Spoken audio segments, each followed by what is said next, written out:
Hello, friends. We're now roughly halfway through the first season of Raised Sports. Our first stories have been all about people who have had their lives directly affected, turned upside down by this issue of concussions and CTE, brain injuries in football. So as we move forward and take a look at some other angles around this issue, I thought it was the perfect time to look back and give ourselves a bit of a history lesson on all of this. So to that end, I've brought in an expert. His name is Stephen Casper, and he is a professor of history at Clarkson University in Potsdam, New York. Professor Casper has a PhD in the history of medicine, as well as a Bachelor of Science in neuroscience and biochemistry.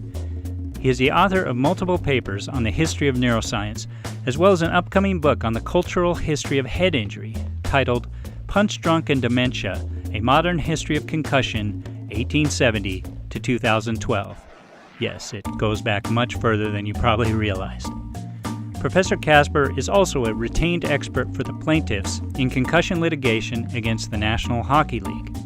I hope you enjoy my conversation with Professor Casper and that you find the information as enlightening as I did. Thank you for joining me, Professor Casper. Let's get right to the questions.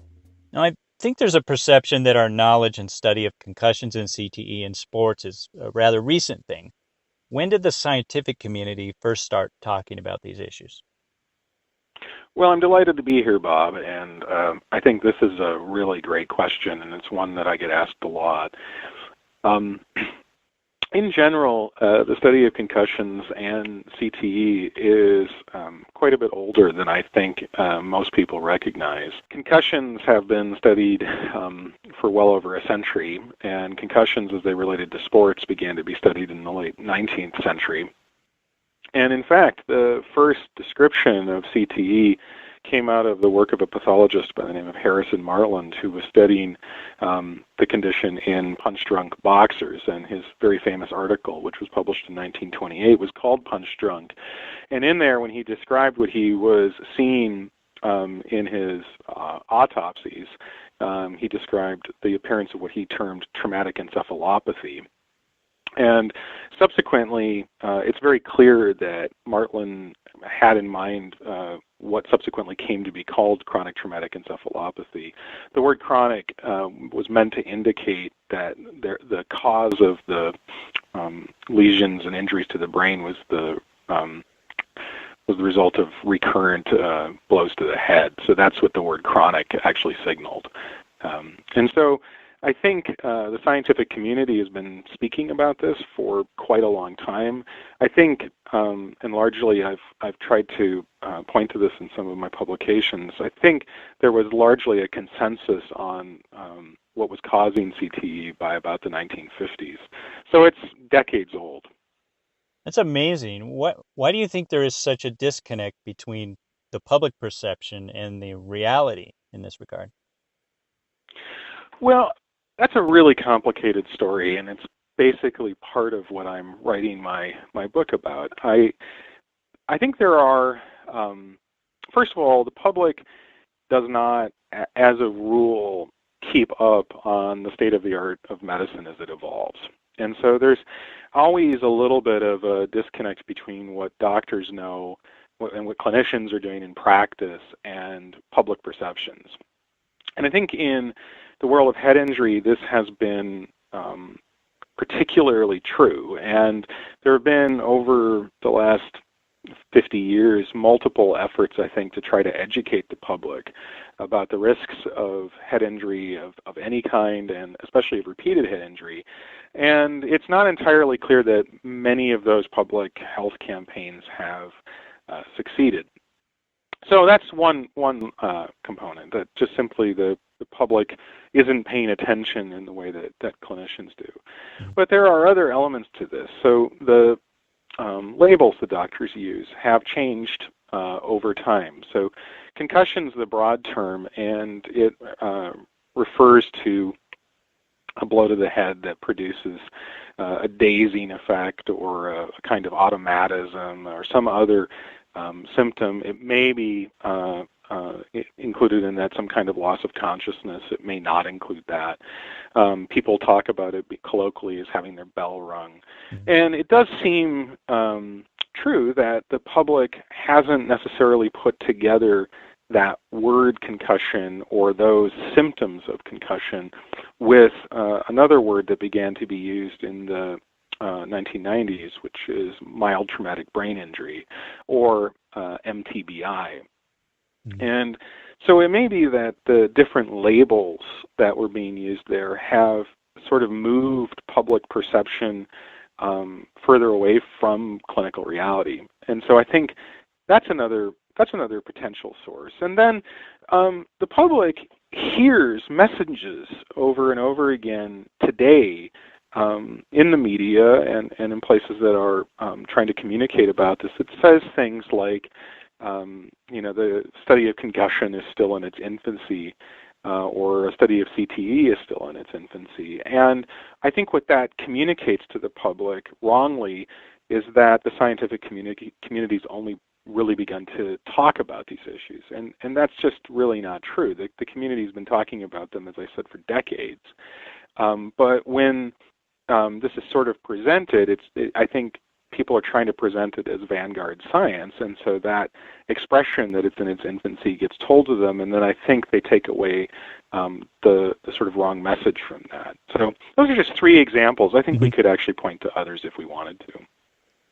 So we've pretty much known known about this for so many decades now, going back to the 1920s. How has our knowledge progressed over the years?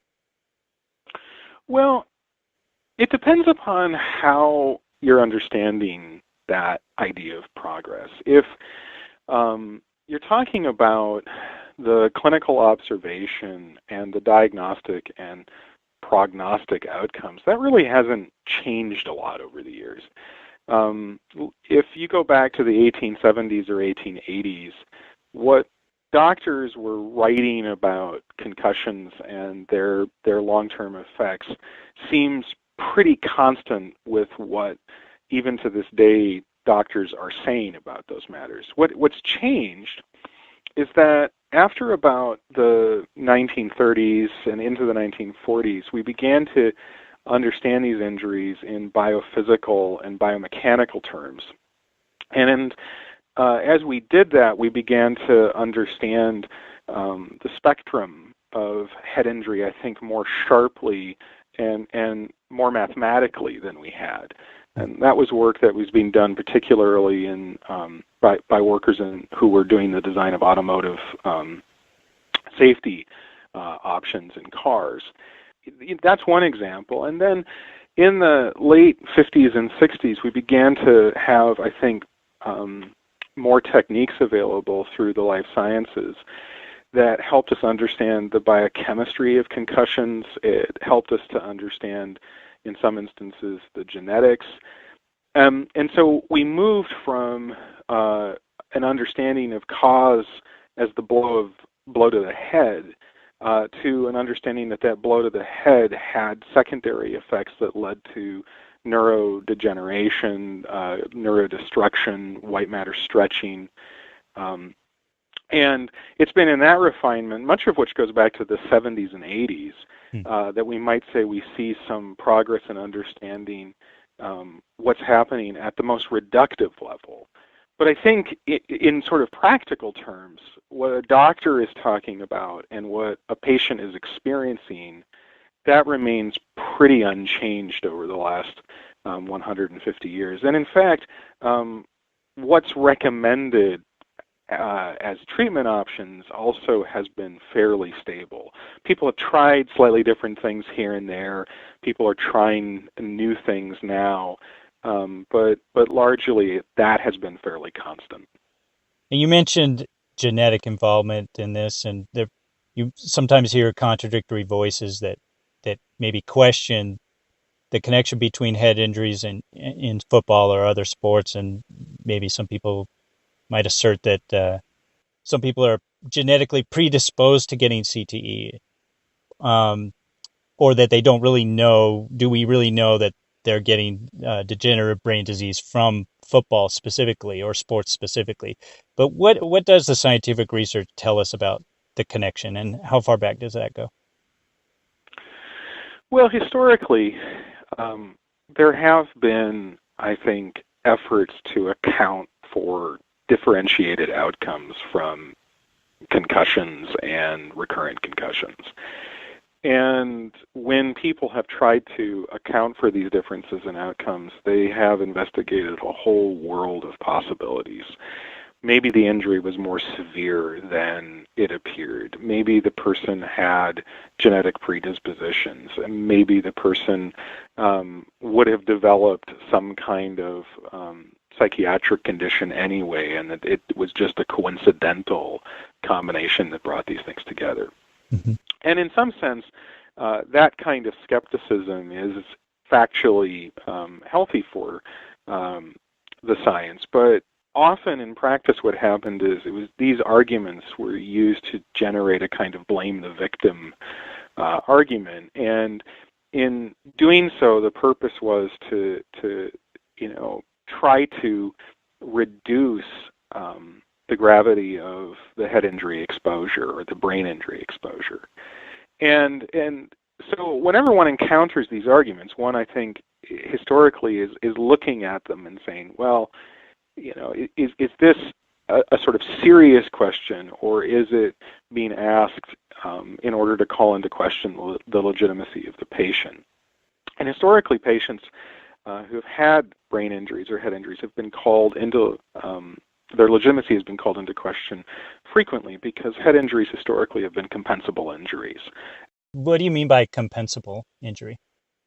So a compensable injury is something that in a trial situation or in a workers' compensation claim can result in a payment to an injured party. So if a construction worker takes a fall, one of the questions that obviously initially would come up in, say, like the 19th century was the worker at fault? And if the worker was at fault, then that might have not resulted in some kind of workers' compensation to that construction worker. But over time, what happened is we institutionally developed frameworks that just covered this, and so those were usually insurance frameworks, and so the worker would get some form of compensation, and then the question was how much and for how long, and so these other questions just flowed from that. And often the place where that was debated was not between a doctor and the patient, or a doctor and an employer. It was debated in the courts. And at that moment, these sort of blame the victim arguments began to, I think, appear, and then they would reappear every now and then in the medical literature. And so it emerges in a very special sort of context where people are trying historically to just make somebody who has a claim of some kind look like they might not be trustworthy. And this is a very old history. I mean, you could go, it begins with actually a lot of railroad cases in the late 19th century, both railroad workers and then people who are hurt in railroad accidents who then seek out redress for their injuries. And then from there it spreads to most industrial sectors, from mining to police officers. And then with the emergence of the automobile, it becomes a real issue because concussive injuries and worse frequently happen in automobile accidents, and then at that point, insurers are particularly interested in questions of liability. So that's the context in which we come back to your original question, that we have to look at these discussions of genetics. Now, I'd just like to actually answer that because, of course, there have been studies that did point out that there were genetic predispositions, and I think most famous example of that was a study that was published only in the late 1990s by Barry Jordan and others that had found that what's called the apolipoprotein E4 allele was associated with greater occurrence of chronic traumatic brain injury in boxing. And so one of the hypotheses that sort of circulated with that was that the people who were getting CTE-like symptoms had this E4 allele, and what people took away from that seems to have been different things. So one effort was to say, I think, that well, it's actually this genetic predisposition that's the cause of these pathologies we see in CTE. And then another group, I think, saw this as helping to just explain how the risk and vulnerability of blows to the head was spread across whole populations. The E4 allele is actually associated with a lot of different neurodegenerative diseases. It only shows up in about 15% of population, so it's quite uncommon. And so this finding is a really important finding because it does help us to understand the underlying architecture of vulnerability at the level of the brain and the neurons, and even more reductively at the level of the proteins and membranes that make up the nervous system. But this is all sort of presumes that people walk around knowing what their genotype is, and I don't know what my genotype is, and I don't think most people know what their genotype is. And so that's where this idea, this hypothesis gets tricky. If you're pointing to it as a causal explanation, then the sort of rebuttal might be to say, well, are we going out of our way to actually tell people what their genotypes are, and should we go and test like all high school players before they sign up for a collision sport and find out if they have this, and then say to them they can't play? And since nobody's taking those steps, it would seem that that we're not serious and that we shouldn't be blaming people for not knowing. And then, of course, it still requires a hit to the head to trigger whatever it is that leads to this association being visible. So you still have to get hit in the head. That's still a pretty important and significant part of the story. So I think, that's the context that I, as a historian, am looking at that sort of scientific finding, and others like it. And I think we should do everything we can to see these hypotheses and observations as they emerge, not as a way to then discredit people who are suffering. Hello friends, Bob Harkins taking a moment to tell you once again about our friends at Cool Fire Studios, a wonderful graphic design, printing, and art studio.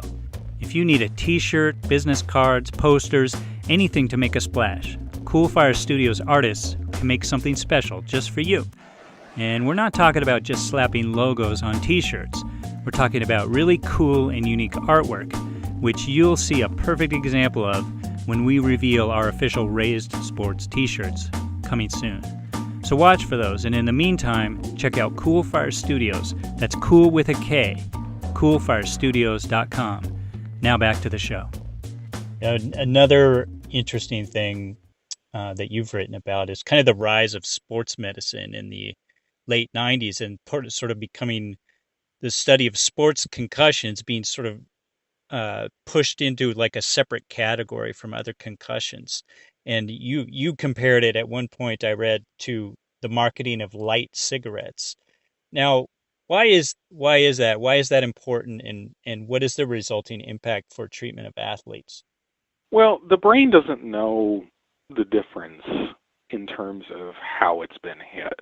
So the mind might be aware, right, that I am standing in some arena and this is where I and my body was hurt, but the brain isn't making that kind of differentiation. A concussion, so far as the brain is concerned, is a concussion. It's not context dependent. And the reason that's important is that when you start to see the usage of the words sports concussion or sports-related concussion showing up in the primary literature, really starts in the 1990s. It often is being used by doctors and clinicians as a way of actually not looking at the wider literature that was already published and out there on concussions and other types of brain injury. And so what it served to do is it served to create this sort of restriction of options, right? The researchers were studying sports concussions. They weren't studying concussions in car accidents, or they weren't studying concussions as a result of assaults, or they weren't looking at concussions in, say, the military. And that separation, whether or not it was by design, I mean, I can't say, but what it does and what it appears to do is it appears to suggest that concussions are context dependent. And they're not. They just are selective differences of risk depending upon where you are. So the risk in a car is going to be different than, say, risk in a football arena. Mm-hmm. And in that sense is what I think it's the marketing of the light cigarettes. I mean, it's very clear when you look at the history of big tobacco. One of the things that the tobacco companies were trying to do is they were trying to make the public believe that there was a difference between and across cigarettes in terms of the risks associated with smoking. I don't know if that kind of cynicism was what was in people's minds when they began to talk about sports concussions or sports-related concussions. In fact, I'm even sort of doubt that. Mm-hmm. But the messaging ends up not being very useful to communicating to people about the risks. And it makes sports concussions sound different, and they're not. And it also means that then the findings that from the literature in other arenas is salient for understanding concussions that take place in collision sports, and that also the reverse is true, that our findings about concussions that take place in sports arenas can be related to other spheres. Mm-hmm. And if you go back to this originally, when the idea was first being sort of suggested that we could study collision athletes, usually in NCAA schools, in order to understand concussion better. When that idea was first sort of suggested, it was done actually in the context of the idea that it would actually inform about concussion in other areas. So that translation was already understood and it was in place.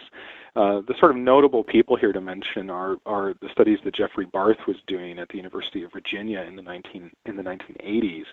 And I think probably the person who put together the most pioneering statement about this was James Kelly in the late 1990s. And basically they were arguing that you could use football arenas or other sites of collision sports as laboratories for studying the phenomenon of concussion. But then what happened in practice was that sort of got left out, and sports concussion became a novel entity unto itself. And that's where I think this sort of notion of it as a kind of comparatively to a light cigarette really blossoms. The messaging ends up being wrong, and it ends up making them sound like they're just different entities, and they're not. And that might also play into this whole idea that this is a new phenomenon, right? But now, absolutely. Yeah. I mean, that's important, right? Because if you're, and even it just sort of comes down to very basic utilization of library resources, right? If somebody who's a graduate student or is doing early medical research on the topic sets out to do their investigation by using sports-related concussion or sports concussion as their search terms, what that will do is it will restrict their options very quickly, and they may never look at it in the wider context. And in that sense, then, when somebody says, well, this is all new, right, mm-hmm. There's an element of truth to it, and it may even be true to them, but that's only because they've restricted the options so much they can't see how that work is meant to inform work in other areas and vice versa. That's interesting. Now, you're saying that you don't believe that this sort of separating of sports medicine from other studies of concussions is sinister. There's anything sinister to it, but this does kind of transition into something you have written, and that there is evidence, and I'm quoting you here, there is evidence from the 1990s of intense disinformation campaigns seeking to minimize the risks posed by concussion injuries. What are some examples of this? What did you mean by that?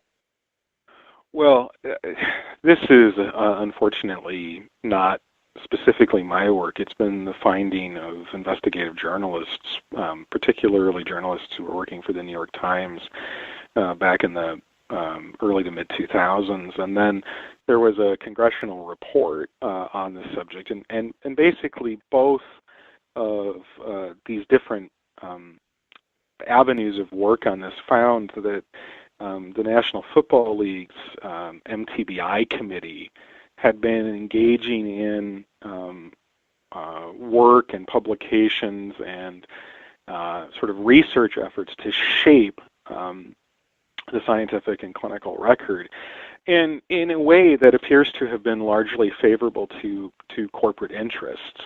That committee began its work, came into existence really in the mid 1990s, and since that period, then what happened is they gathered together information. They were, ostensibly doing it in ways that were above board, and what actually appears to have happened was bad science, flawed methods, irregular data procedures, and I think broadly a poor exploration of biases and controls over conflicts of interest. And this just sort of enervated the whole program of research, so much so that I think a lot of people just kind of now walk away from any of the findings of that group.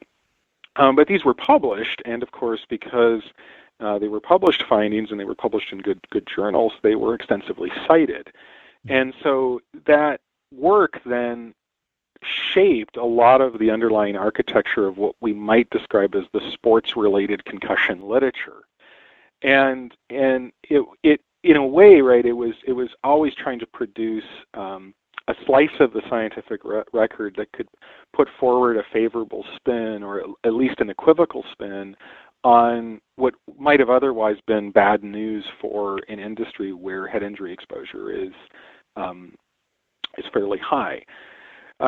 When those efforts to exert some kind of influence in the record, and it's not clear how much influence these things had. I mean, citation patterns will only tell you so much. So I don't think we should, even here, I don't know that we should necessarily argue that it was very effective. But it was certainly in play. And when those efforts didn't seem to work, we know from Dr. Bennett Amalu's personal story that the scientists who were involved with it would also, and were more than willing to go in on discrediting campaigns and to engage in bullying to try to ostracize people who weren't producing work that favored the picture that they wanted to generate. And so that's just a really unfortunate dimension of the historical record as a historian sees it, and it actually raises some very interesting questions about how you tell the history of this time, because it in a sense it makes everyone sound just very conspiratorial, but we know that it was actually happening, and what we cannot really assess from the medical record was just how widespread and effective it was. And of course I'm only looking at medical publications, and so it may be right that the medical publications aren't even a particularly useful source in understanding this. It's worth saying that one of the things that the congressional report that came out in 2016 was concerned about was that the NFL was trying to selectively create pressure on people and agencies and institutions that were receiving its funding. And so there are explicit forms of evidence in the record that I look at, but there's indications that there were other types of pressures that were not written down. So this kind of leads me into my final question here, Professor Casper, and thank you again for joining me here and sharing all your knowledge with us. Is there any reason that team doctors or officials from entities like the NFL or the NCAA should not be aware of so much data there is that exists and how far back it stretches in history? In short, no. I really cannot think of any reason. The record is there for anyone to read. At this point, to read the record does require some effort, but it's an extensive record, and I think it's worth saying that you can identify in this record the classic pieces going all the way back to the late 1890s. And you can do that because people cite each other across time and space over and over again, and they always come back to many of the same articles. And that's still a lot of articles. And there's more to be read than even those. But if you just even read the classic pieces and you read them in order, you can see very clearly how we ended up where we've ended up today. And the picture is worrying. And I think it would worry any parent who was thinking about allowing their kids to play collision sports. I think it would worry any patient to learn that their doctor wasn't sort of being forthright about what that record says. And I think any employer in any industry has an obligation to communicate what those risks are, no matter how often they happen or how common they are. I think the important point is that the record indicates that they can happen. And there is actually in that record very clear explanations for why it happens. Are those perfect explanations? Do we know every single detail about how these neurodegenerative processes set in from the experience of recurrent concussions? Do we know every detail about what happens in acute episodes of concussions? No. But we have actually in that record sufficient information to create an informed understanding in any person, whether it's a doctor or a patient or a parent who's just learning about this information for the first time. And I think what I would encourage right here is more efforts to be transparent, to be really clear with people and explain to them what the risks are and try to get them to think about things like what personality change means or what increased risk for dementia means. And I think when I look at the whole history of brain injury over the last 150 years, what I see over and over again is an effort not to be forthright with people. And I think people just deserve honesty. And, doctors can caution people that this honesty is not destiny. We have no idea what will happen to any one individual. What's important to understand is that we have an idea what will happen to some. That's absolutely right. And throughout the production of this podcast and this show, I've heard enough stories of people who have gone through a lot. And so I really thank you for coming on and talking about sort of the history of it and the science of it and sharing your knowledge with us here today. It was my pleasure to be here, and I'm happy to chat with you about it. Thank you, Professor Casper.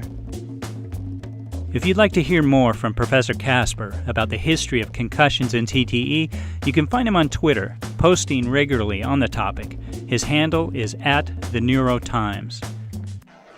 Don't forget to visit our friends at Coolfire Studios and to join our Raised Sports Club over at patreon.com. I'm Bob Harkins. This is Raised Sports. Thanks for listening to this bonus episode. Have a great day.